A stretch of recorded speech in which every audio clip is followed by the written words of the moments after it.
Un détournement d'héritage de près de 130 000 euros. Je ne pouvais pas croire que ma mère ait fait ça, surtout mon argent à moi. 130 000 euros dépensés en moins d'un an dans les casinos. C'était la galère totale. Je me suis retrouvé presque à la rue. Pendant 2 mois, ça a été l'enfer. L'enfer du jeu qui pousse une mère à jouer avec l'argent de sa famille. Quand est-ce qu'elle va s'arrêter? Elle fait ça à sa fille, à son mari, et maintenant à moi, et après, ça va être qui? À 24 ans, Mylène n'a pas toujours été épargnée par la vie. Aujourd'hui, entourée de Christophe, son ami, elle essaie de se reconstruire autour de Clara, leur petite fille de 4 mois. Si aujourd'hui je suis attachée à ma vie de famille, c'est parce que j'ai eu une enfance très difficile. Mes parents se sont séparés quand j'avais 2 ans. J'ai vécu avec mon beau-père et ma mère, qui étaient peu présents dans la vie au quotidien. Et à l'âge de 12 ans, j'ai mon père qui est décédé d'un accident de travail. Et ça m'a énormément touchée et blessée. Et c'est pour ça que ça a été très difficile pour moi. Nous sommes en 1986. Mylène n'a que 12 ans et se retrouve orpheline de son père. Mais celui-ci a pris soin de protéger les gens qu'il aime. Il lègue la somme de 130 000 euros à sa fille. J'étais trop jeune pour m'occuper de l'argent, donc c'est ma mère qui s'en occupait avec la juge des tutelles. Donc je lui faisais entièrement confiance à ma mère du fait qu'on ait un rapport copine-copine. Effectivement, Mylène est trop jeune pour gérer ce pactole et comme à chaque fois dans ce genre de situation, la loi confie l'administration des biens aux conjoints toujours en vie.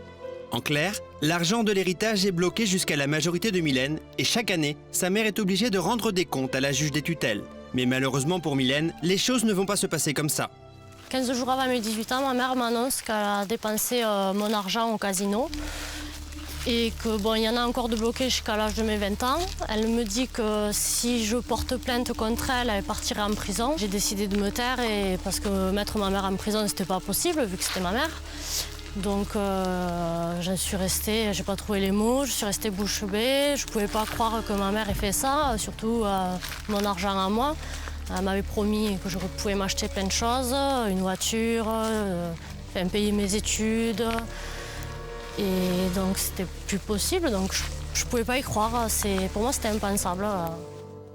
Mylène n'en revient pas, mais l'idée de mettre sa mère en prison lui est insupportable. Sa mère lui aurait promis qu'une partie de la somme pourrait être débloquée à ses 20 ans. Mylène décide de se taire et de lui faire confiance. Mais un homme va lui ouvrir les yeux. Il s'agit de David, son ex-beau-père. À l'époque, il partage la vie de sa mère. Ma femme avait un rythme de vie trop élevé en fonction de notre revenu. Et je me suis aperçu qu'elle jouait au casino, au jeu de grattage.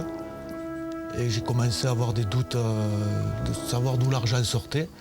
Donc j'ai pensé de suite à l'héritage de Mylène. En moins d'un an, la mère de Mylène dépense les 130 000 euros de l'héritage de sa fille.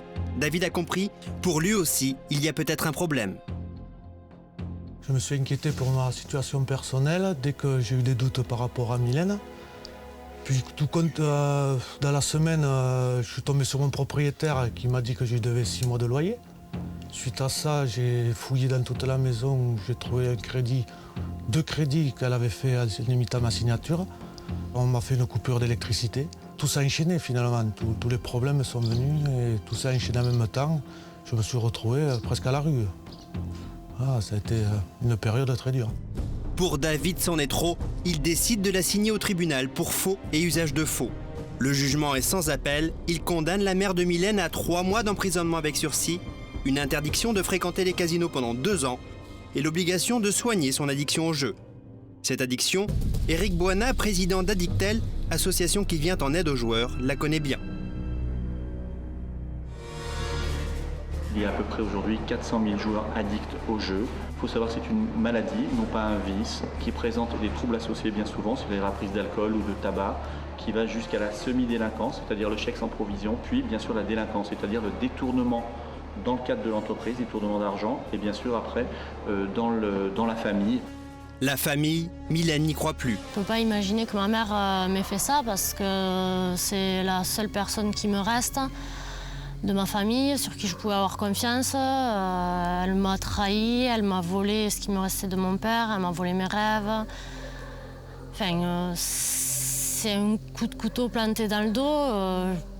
Je ne peux plus compter sur elle. Donc à ce moment-là, tout s'écroule autour de moi et je trouve refuge auprès de Christophe, qui est la seule personne en qui j'ai vraiment confiance.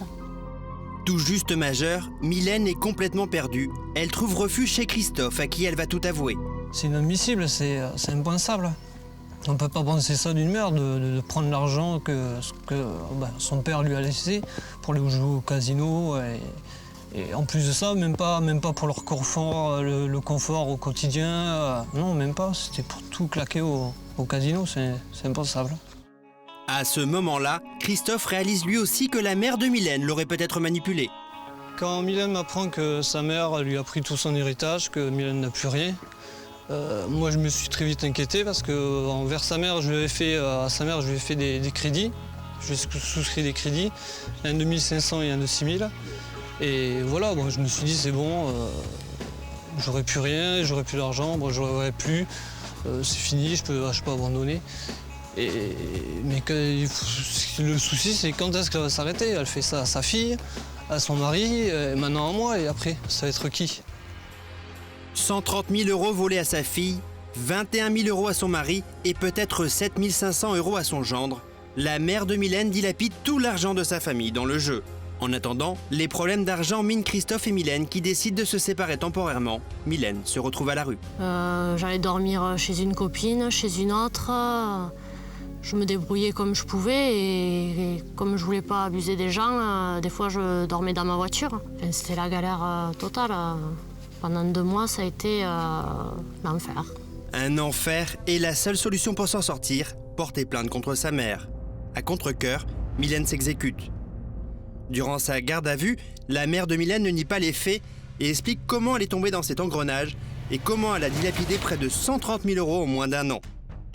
Par la suite, je suis tombée dans un gouffre qui consistait à jouer pour jouer. Le gain n'était plus important. Je ne me suis même pas rendu compte que l'argent filait à une vitesse constante. Comme je persistais au casino, j'ai rapidement effectué des retraits sur ce livret et j'ai tout mangé. La machine judiciaire se met en route. La mère de Mylène est condamnée à rembourser l'intégralité de la somme détournée, plus 5 000 € de dommages et intérêts. Mais depuis 2 ans, elle ne se serait acquittée que de 600 €.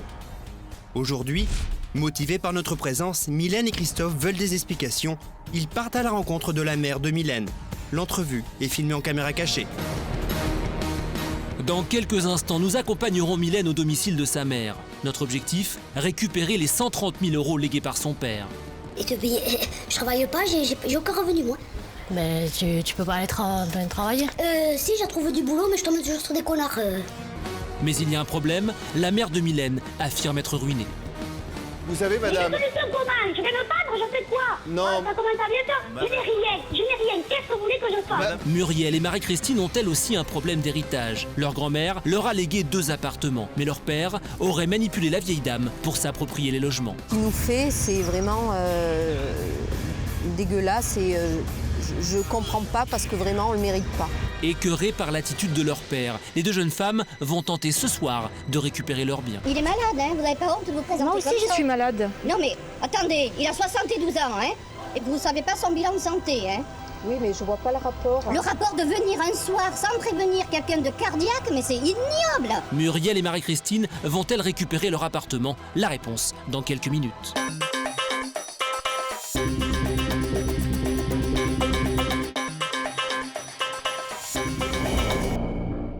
Après la mort de son père, Mylène s'est vue léguer la somme de 130 000 €. À sa majorité, elle s'aperçoit que son compte en banque est vide. Rapidement, la jeune femme comprend que sa mère a tout dilapidé en jouant au casino. Mylène est ruinée et elle veut des explications. Aujourd'hui, motivés par notre présence, Mylène et Christophe veulent des explications. Ils partent à la rencontre de la mère de Mylène. L'entrevue est filmée en caméra cachée. Bonjour. Bonjour. Bonjour. Rentrez? Non. On rentre pas, on n'a pas longtemps. C'est quoi? Quelques questions. C'est concernant le jugement Oui. qui a été rendu l'année dernière. Oui. Eh bien? Je voulais savoir quand est-ce que tu comptais me payer. Et te payer, je travaille pas, j'ai aucun revenu moi. Mais tu peux pas aller travailler? Si, j'ai trouvé du boulot, mais je tombe toujours sur des connards. Travailler, faire 400 heures et être payé au SMIC, non, je suis désolée. La mère de Mylène ne semble pas disposée à retrouver du travail et ainsi rembourser sa fille. Bon, je me suis mis dans le jeu, d'accord? J'aurais pu me mettre dans la drogue, dans l'alcool, dans n'importe quoi. J'ai pété un câble, je le reconnais. Je le reconnais, j'ai pété un câble. Bon, eh bien, qu'est-ce que tu veux? Maintenant, je peux pas revenir en arrière, hein? Non, mais oui. Ça te gêne pas d'avoir fait ça à ta fille? Mais si, mais alors, oui, attends, on a parlé. Maintenant que c'est fait, voilà, maintenant on y pense. Ah merde, j'ai fait une connerie. Mais non, mais falloir assumer aussi un petit peu. Mais j'assume, attends, mais... T'assumes, t'es gentil, t'assumes, tu fais rien du tout. Bon, eh bien, il me tiendra au courant. Mylène est dépitée, elle sent que sa mère n'est pas prête à la rembourser. Alors Mylène, ça s'est passé comment? Eh bien, on est au point mort, il n'y a pas de solution, elle ne trouve pas de boulot pour bosser, elle ne veut pas bosser pour un SMIC, donc il n'y a pas d'ouverture. Quand je pense que les sous, je ne les aurai pas d'ici, peut-être que je ne les aurai jamais. Ça fait mal parce que c'est ma mère quand même, mais bon. On en arrive à un point où c'est que voilà, il n'y a plus de contact, il n'y a plus rien et on ne peut pas faire autrement. Hein.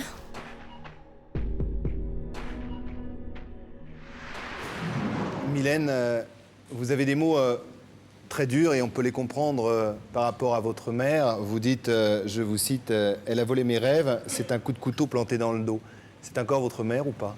Non, ce n'est plus ma mère. Il n'y a plus rien qui vous lie, il n'y a plus rien qui vous rapproche? Non, du tout. Elle m'a fait des choses qu'elle aurait jamais dû faire à sa fille, donc moi je considère que c'est plus ma mère. Elle aurait travaillé, elle se serait débrouillée à montrer qu'elle voulait faire quelque chose, oui. Mais je vois qu'elle veut rien faire, donc... Et par rapport à votre père, est-ce que quelque part, au-delà de cet héritage, au-delà de ces 130 000 €, c'était pas quelque chose qui avait voulu vous léguer? C'est-à-dire vos études, c'est-à-dire votre vie future, peut-être un appartement, une installation. Et c'est ça aussi qu'elle a brisé? Oui, tout à fait, oui. Elle a toute ma vie, toute ma jeunesse, elle l'a mise en l'air. Hein. Mais quand elle dit, oui, j'ai compris, j'aurais pas dû le faire, mais il n'y a jamais une volonté de vous rembourser, de revenir vers vous, de dire je vais faire un effort? Elle l'a fait pendant 6 mois quand elle a travaillé. Donc elle me donnait 200 € pour moi et mon ami pour nous rembourser. Mais bon, 200 € c'est rien. Mais bon, c'était déjà ça. Que voulez-vous faire aujourd'hui? Arrivé à ce point-là, il n'y a pas grand-chose à faire. Puisqu'il y a une décision de justice qui a été rendue. Mais du moment qu'elle n'est pas solvable, on ne peut rien faire. Pour Mylène, la situation est sans issue. Totalement désemparée, elle ne sait plus quoi faire. Comment retrouver les 130 000 € que sa mère lui doit? Comment faire appliquer les décisions de justice? Pour nos experts, la meilleure solution semble être la négociation. Mais avant, il faut tenter de rétablir le dialogue entre les deux femmes. Nous avons donc envoyé un journaliste sur le terrain. Il est en ligne.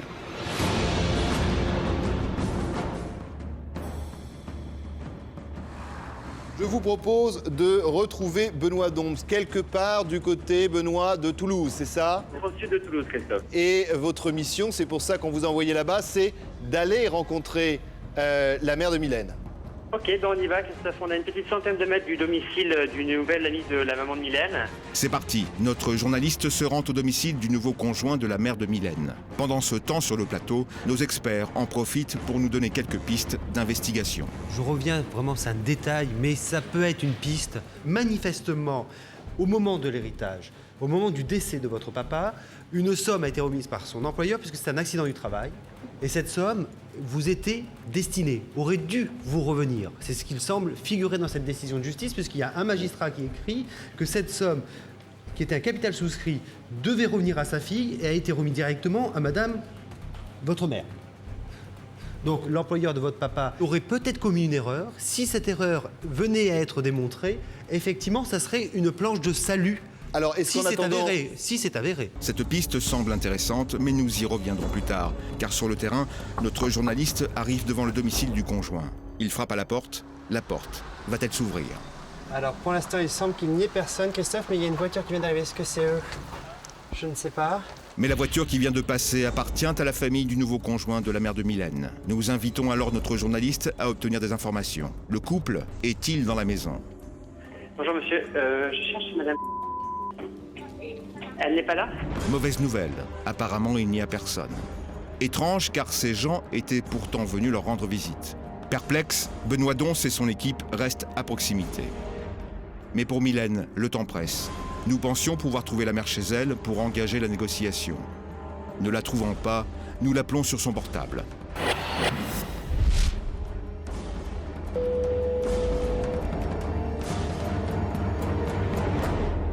Allô? Oui, bonjour. Christophe Moulin, sans aucun doute, à l'appareil. J'ai besoin de vous pour une chose, c'est que sur notre plateau, il y a une personne que vous connaissez bien qui s'appelle Mylène. On ne va pas reparler du passé. Quand vous aviez cette pulsion du jeu, vous l'avez reconnu bien évidemment, vous retiriez de l'argent très régulièrement. Comment faisiez-vous? Il y avait un juge des tutelles. Comment avez-vous réussi justement ce subterfuge? Je vous explique, le chèque était à mon nom. Le chèque que vous aviez eu était à votre nom? Oui, à mon nom, à moi. L'hypothèse précédemment énoncée par Maître Delgrio s'avère être exacte. Il y a eu une faute commise par l'entreprise de son défunt mari. Mais vu l'urgence de la situation, nous abandonnons cette piste. Quoi qu'il en soit, l'argent a été dépensé et il va falloir désormais que cette femme rembourse ses dettes. Il va falloir quand même à un moment donné qu'on arrête peut-être ce côté cloche-merle de l'affaire et qu'on pense à Mylène, votre fille, à ces 130 000 € que vous lui devez toujours, à sa vie brisée. Et aujourd'hui a simplement l'envie qu'elle a de vivre. Pourquoi? Si ton père n'était pas décédé, l'héritage, elle l'aurait pas eu. Après, les sous, j'aurais pu les mettre à mon nom, à moi, et puis personne n'aurait entendu parler. Enfin, à un moment donné, je voudrais pas dire, mais c'est... Pourquoi sa vie a été brisée? Sur notre plateau, c'est la consternation. Car malgré le désarroi de sa fille, sa mère refuse de reconnaître qu'elle a détruit ses rêves. Cela fait maintenant 6 ans que Mylène patiente. Mais aujourd'hui, pour reconstruire sa vie, elle a besoin de cet argent. Maître Haas prend les choses en main. Est-ce qu'il y a, à votre avis, et vous avez, vous en tant que maire, une solution à proposer à Mylène? Est-ce que vous sentez qu'il y a une proposition à faire à Mylène? Est-ce qu'on pourrait, par l'intermédiaire de ce plateau, être, si vous voulez, l'écho de la mère qui s'adresse à la fille pour faire une proposition? Laquelle? Mais non, mais comme je lui ai dit, le temps que je ne travaille pas, je ne peux rien donner, je ne touche rien. D'accord. Donc là, je ne vois pas bien quelle est la solution et comment on va pouvoir faire. Vous n'avez aucun bien, vous... Ah non, moi je n'ai rien du tout. D'accord. Et dans votre entourage, personne ne peut ou ne veut vous aider dans votre famille? Non, mais moi je ne vais pas demander à mes frères ou sœurs. Non. Madame, il va falloir à un moment donné mettre votre fierté de côté et d'essayer... C'est pas avoir de la fierté. Mais si, vous n'allez pas demander, vous avez des gens autour. Alors vous avez une famille autour de vous, vous avez un compagnon aujourd'hui qui a une entreprise, pourquoi vous n'allez pas lui demander? C'est pas lui demander pour vous, quelque part c'est demander quand même pour votre fille. Et le bien que vous ferez avec votre fille, vous le ferez également pour vous. Aucune avancée. La négociation est au point mort. Néanmoins, Joseph Elmaleh, notre négociateur, a une idée. Il va tenter d'emmener notre interlocutrice sur un autre terrain. Aujourd'hui, Mylène a besoin d'une mère. Avec tout ce qui s'est passé, elle a quand même besoin de vous. Est-ce que vous pensez, et dites-le moi le plus honnêtement, sur une réunion familiale, on puisse trouver une issue à cette situation et éventuellement... avec qui? Avec vos sœurs, vos frères. C'est leur nièce quand même. Non, parce que tout le monde a des enfants, tout le monde travaille. Il n'y a personne qui vit au-dessus de leurs moyens, quoi. Elle n'est pas étrangère à elle. Mais moi, je ne l'ai jamais renié. Alors, s'ils ne l'ont jamais renié... Moi, je ne l'ai jamais renié. Alors, mais je ne parle pas... Madame... Je veux te voir, je ne veux plus t'entendre. On va se calmer. Le fait qu'elle vous dise que vous n'êtes plus sa mère, qu'elle ne veut plus vous voir, bon, c'est un goût amer qu'elle a. Mais vous resterez sa mère. Elle est pour vous la chair de votre chair. Donc, quelles seraient les possibilités Parce que j'ai cru comprendre que vous ne travaillez pas, vous n'avez pas de ressources, vous n'avez pas les moyens. Alors c'est vrai que vous avez fait un effort à un moment de transmettre à Mylène une somme minime par rapport aux 130 000, mais qui d'un autre côté n'est pas négligeable. Et ça c'est tout. C'est pour montrer que je crois en vous, je crois en votre bonne foi. Et puis vous avez aussi, madame, je suppose que vous avez un compagnon aujourd'hui, je suppose qu'il vous aime, je suppose qu'il a envie de vous venir en aide, je suppose non, que... mais il n'a pas, et moi je dis, il n'a pas à rentrer dans ce... Madame, il s'agit quelque part de vous aider à retrouver votre fille, de retrouver cette espèce de d'union, je dirais, familiale autour de vos sœurs, autour d'elle, bien évidemment, parce que au-delà des mots, à un moment donné, il y a quand même ce lien indéfectible. Donc lui, peut-être, peut vous aider.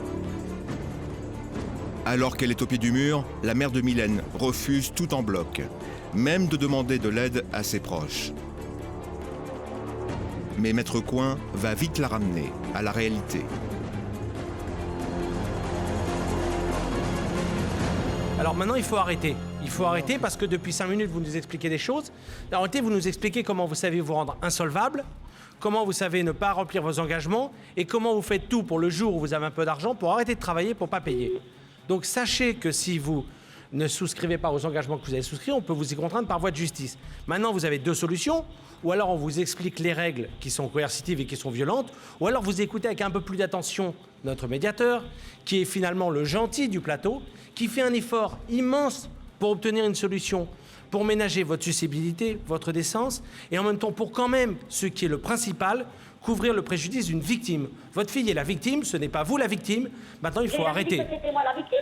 Mais si, vous nous expliquez, c'est très bien, mais vous n'êtes pas la victime, votre fille est la victime. Maintenant, il faut discuter avec le médiateur. Il est là pour ça, il est là pour vous entendre. Mais il faut trouver une solution. Vous savez, madame... Mais une solution comment? Je vais me battre, je fais quoi? Non. Ça commence à bien ça. Madame Sarah... Je n'ai rien. Qu'est-ce que vous voulez que je fasse? Madame Sarah, on va parler calmement, on va remettre les choses à plat. Honnêtement, aujourd'hui, vous vivez de quoi? De rien. Non, c'est-à-dire ça, c'est pas possible. Qui aujourd'hui subvient à vos besoins? Votre compagnon? Pour le moment, oui. Donc vous vivez chez lui, c'est ça? Il vous héberge? Oui, j'héberge. D'accord. Est-ce que vous pensez, vous me le dites franchement, oui, qu'il serait prêt, dans le cadre des petits plaisirs qu'il y a dans n'importe quel couple, de se serrer la ceinture et de faire un geste envers Mylène ou pas? Eh bien, j'en discuterai avec lui.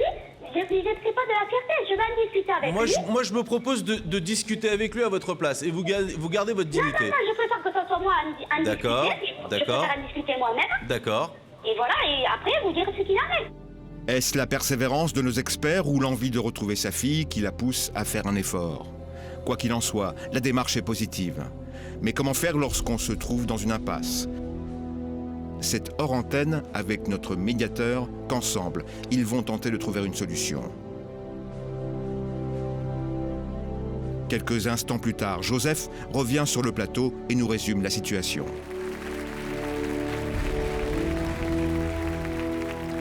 Je ne vais pas vous donner de faux espoirs, je ne vais pas vous donner de bonnes nouvelles, je ne vais pas vous donner de mauvaises nouvelles, mais plutôt elle s'est engagée fermement, a déjà dans un premier temps rencontré son compagnon ce soir, d'en discuter ce soir. Je lui ai laissé mon téléphone personnel pour qu'elle me rappelle demain, me faire le point là-dessus, et éventuellement, alors Mylène aussi, ça sera aussi pour vous, qu'on aille, tous les deux, se poser aussi avec son compagnon, s'il le faut, et que dans un deuxième temps, elle réunisse tous les membres de sa famille, elle s'y est engagée, et de voir quelles sont les possibilités financières qui peuvent rassembler pour, je ne vais pas dire réaliser tous vos rêves, mais tout du moins essayer au moins une partie. Voilà. Merci beaucoup, Joseph. La maman de Mylène s'est engagée à rembourser une partie de ses dettes. Tiendra-t-elle ses engagements? Il va falloir encore une journée d'attente pour Mylène. Mais quelques heures plus tard, sur le plateau, alors que Mylène était sur le point de nous quitter, nous recevons un appel de notre journaliste. Il est avec la mère de Mylène. Elle aurait une proposition à faire à sa fille. Rebonjour. On s'est quitté tout à l'heure. Le temps du trajet, de revenir vers vous, vous deviez voir votre compagnon actuel. Que s'est-il passé? Non, je l'ai vu, mais bon, on a discuté avec notre journaliste. Donc, voilà. Donc, à partir du 1er novembre, vers le 5, 6 novembre, quoi, tous les 6 du mois, a versé 150 € pour le moment. D'accord. Quand est-ce que l'on se retrouve? J'allais dire, quand est-ce qu'on Il m'a retrouve? dit, votre journaliste, oui, c'est ça. Et il m'a dit lundi après-midi, c'est ça? Lundi après-midi. Voilà. D'accord. Le rendez-vous est pris et c'est lundi, sous l'œil de nos caméras, que sera signé le protocole d'accord.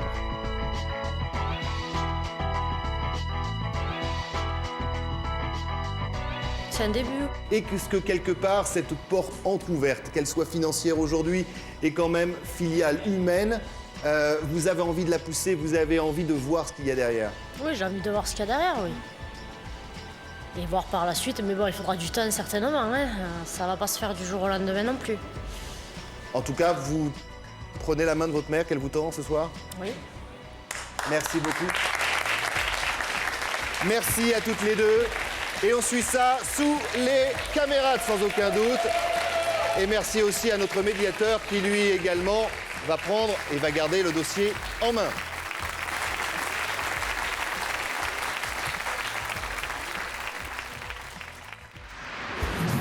Quelques jours plus tard, nous retrouvons Mylène. Cela fait 2 ans que la jeune femme n'a pas vu sa mère. La tension est palpable. Mais aujourd'hui, elle espère enfin voir le bout du tunnel. Elle est impatiente de signer le protocole d'accord. C'est un premier pas très important pour la suite parce que jusqu'à présent, il n'y avait rien du tout. Donc là, il y aura un papier et peut-être quelque chose. Après quelques minutes d'attente, la mère de Mylène se présente à son tour. Bonjour. Les retrouvailles sont glaciales, les deux femmes ne daignent même pas se saluer. Elles vont discuter de longues minutes, toutes les deux ont besoin de comprendre pourquoi elles en sont arrivées là.